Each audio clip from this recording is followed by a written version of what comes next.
et bienvenue sur Concrètement. Comme vous le savez, entre deux invités, je prends la parole pour partager avec vous mon aventure d'entrepreneur. Mais la vraie version, avec les hauts et surtout les bas. La dernière fois que vous m'avez écouté, je vous parlais du lancement de mon premier site, qui s'est avéré être une énorme déception dans son exécution. D'ailleurs, 2 mois après le lancement, je ne voyais toujours aucune progression. Du coup, il a bien fallu commencer à dresser le premier bilan. 2 options s'offraient alors à moi. Tourner la page, passer à autre chose très vite et me rouler en boule sous mon bureau pour pleurer sur mon investissement, ou réinvestir dans le site pour l'améliorer et le faire connaître. La décision a été vite prise. À ce moment-là, l'agence me refait un devis exorbitant, incluant l'installation de nombreuses applications avec abonnement mensuel. En clair, cela voulait dire que, pour très cher, le développeur me proposait de connecter de petites applications déjà existantes, lui évitant de les coder lui-même, soi-disant pour améliorer la navigation sur le site. Ce qui signifiait, en clair et en sous-titres, alourdir le site qui contenait déjà 63 applis connectées et contracter des abonnements mensuels payants pour les exploiter. Les mecs avaient donc trouvé que c'était une bonne idée de m'ajouter des charges mensuelles en plus de leur facture. Autant vous dire que ce dernier échange a donc sonné le glas de notre collaboration. Clairement, à ce stade, connaissance technique ou pas, il fallait être débile pour remettre un billet sur la table dans ces conditions. Et ma grand-mère m'ayant toujours dit qu'il valait mieux être seul que mal accompagné, nous en sommes donc restés là, et le site aussi. Je décide donc de laisser ouvert le site, mais de ne plus investir dessus.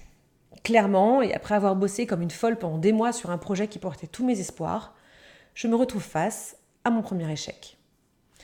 Arrive alors une courte phase de dépression totale que tous les entrepreneurs qui galèrent connaissent manifestement, pendant laquelle tu te répètes des poncifs tels que « la vie c'est trop dur et les gens c'est que des méchants » ou encore « je déteste les freelances ». Le tout en traînant chez toi en chaussons toute la journée, en imaginant que la prochaine bonne idée est juste là, mais que t'as le bras trop court pour l'atteindre. C'est là que je pense que le caractère fait toute la différence. Pas question pour moi de rester sans rien faire. Je branche mes écouteurs et je me lance dans une lecture effrénée de podcasts sur l'entrepreneuriat pour comprendre comment ils ont fait les autres. Et là, je n'entends que des invités expliquer qu'après leurs grandes écoles, un stage à l'étranger et puis une petite levée de fonds, ils connaissent leur premier vrai problème avec le recrutement de leurs équipes. Parce que les gens, c'est pas facile. Non mais je sentais un tel décalage entre ce côté de l'entrepreneuriat et le mien, tellement de manque de transparence, que j'ai décidé de monter un podcast dans lequel les gens diraient la vérité sur leur chemin parcouru. Celui que vous êtes en train d'écouter. Ce projet-là m'ayant redonné la pêche, je vais déjeuner avec une ancienne collègue qui était commerciale dans mon équipe avec laquelle j'ai gardé d'excellentes relations. Je le souligne parce que quand vous êtes manager, en général, vous êtes plutôt la personne la moins appréciée de ladite équipe. Parce que comme tout le monde le sait, les gens, ils sont pas faciles, bis repetita. Bref, je déjeune avec elle et nous échangeons sur la terrible étape à laquelle je suis revenue, soit lancer sa boîte. Et là, tout s'éclaire.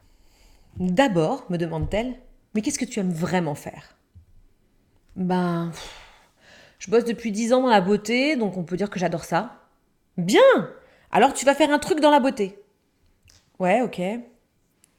Mais qu'est-ce qui te plaît dans la beauté ? Le fait de pouvoir transmettre aux femmes, tu vois, parce que quand elles se sentent belles, elles sont en confiance. Et une femme qui a confiance en elle, c'est une femme qui réussit, non ? Bien Aurélie, c'est bien. C'est un peu ce que tu as voulu faire sur ton premier site, non ? Mais on n'a pas bien compris. Alors, comment tu peux leur offrir ça, mais simplement ? Il y a une nouvelle tendance à laquelle j'adhère complètement, c'est la beauté clean, tu vois. Un mouvement qui vient des États-Unis pour une cosmétique sans ingrédients cracra dedans. Qui te file pas un cancer de la thyroïde après 20 ans, quoi, tu vois ? Super, me dit-elle. Maintenant, on va vérifier que c'est une vraie bonne idée. Voilà comment tu vas t'y prendre. Tu vas ouvrir une page Instagram et Facebook et tu vas poster des images de tes produits préférés, tes conseils, et tu me bourres tout ça avec des hashtags beauté propre, clean révolution, etc. Et puis tu vois si les gens commencent à te suivre. Oula, mais attends, moi j'ai pas toutes les photos qu'il faut, il faut que je trouve un nom, un logo. Me dit-elle. On valide l'idée là. Alors tu l'appelles comme tu veux, on s'en fiche, tu déposes rien. Ton logo, tu le fais toi-même. Et les photos, tu reprends celles de ton premier site. Ou des photos libres de droit. Ou que tu prends dans ta salle de bain, on s'en fiche. On teste l'idée, là, on a dit. Oula, alors je vous dis pas. Pour une fille ultra dans le contrôle comme moi, comme cette idée de test me paraît tordue. Trop peu cadrée, je risque de passer pour une nana pas professionnelle. Et ça, Elle me demanderait de me balader à poil dans la rue pour tester la popularité du nudisme, que ça me ferait à peu près la même impression. Mais bon, au point où j'en suis, et c'est exactement ce point qui va tout changer. Au point d'échec auquel je suis à ce moment-là, je n'ai absolument plus rien à perdre. Même pas la face, c'est déjà fait. Même si pour mon entourage, non mais tout va bien. Mais si, je t'assure, tout va bien. Non mais ça va venir, non, je suis confiante. Oui, on a beau dire que l'échec est à la mode, que les personnes qui savent rebondir acquièrent une expérience hors norme pour un futur patron, la vérité, c'est que si tu excelles dans ton rebond, tu n'auras pas besoin d'un futur patron. Mais que dans l'immédiat, quand tu dis que c'est quand même pas terrible ce que tu as fait, c'est comme servir un soufflé raté à tes invités. Ils te disent rien, mais ils n'en pensent pas moins. Mais à cet instant-là, je me dis que quitte à passer pour une serial loseuse, au moins, on ne pourra pas me reprocher d'avoir essayé. Notre discussion donc reprend. Et je lui demande. Mais si je vois que ça bouge un peu, du coup, ces pages, Instagram, Facebook, je fais quoi après ? Après c'est très simple, me dit-elle. Tu achètes un template de site sur Shopify et tu mets tes produits en ligne. Et puis si t'as pas les produits, c'est pas grave. Tu prends des photos chez les autres et puis si tu vends les produits, tu achètes chez les autres et puis tu les livres toi. Ouh là là, mais attends, c'est légal cette histoire et puis je vais rien gagner en marge. Mais on s'en fiche. On t'a dit que c'était pour tester l'idée. Quand tu verras que ça s'accélère, ce sera encore plus facile de convaincre les marques de te vendre leurs produits. Bon, alors là, pour la super contrôlante que je suis, je ne vous cache pas que je suis à 2 doigts de l'apoplexie. Ça, ou braquer une banque, pour moi, c'est pareil. Et puis, c'est quoi cette histoire de Shopify ? Si c'était si facile de monter un site, j'aurais pas mis 6 mois la fois d'avant. Ceci étant dit, l'idée trotte dans ma tête. Je me penche rapidement sur les produits que j'ai déjà sur mon premier site, et ils collent déjà parfaitement à la charte de la Clean Beauty. J'ai donc déjà 5 marques, leurs produits et leurs visuels à ma disposition. J'ouvre alors une page Instagram et Facebook au nom de Beauté Clean. Oui, non mais parce que cette fois-ci, je ne fais qu'un brainstorming avec moi-même, du coup c'est assez rapide. Et puis comme c'est un test, je pourrais toujours le changer. Donc. Je crée un logo en 2 minutes sur Canva, une bulle et le nom dedans. Là aussi, j'économise un graphiste, puisqu'on s'en fiche que ce soit pas terrible. Et je prends les photos des produits que j'ai déjà dans mon stock avec mon iPhone. Je colle des hashtags Clean Beauty et Beauté Clean. Et en une semaine, 100 personnes suivent la page. Mais 100, c'est bien, c'est assez. Qui décide si c'est positif ? Moi, je décide que c'est plutôt pas mal, puisque sur mon premier site, en 8 mois, j'ai péniblement rassemblé 400 personnes. Peut-être que je peux tenter la seconde étape.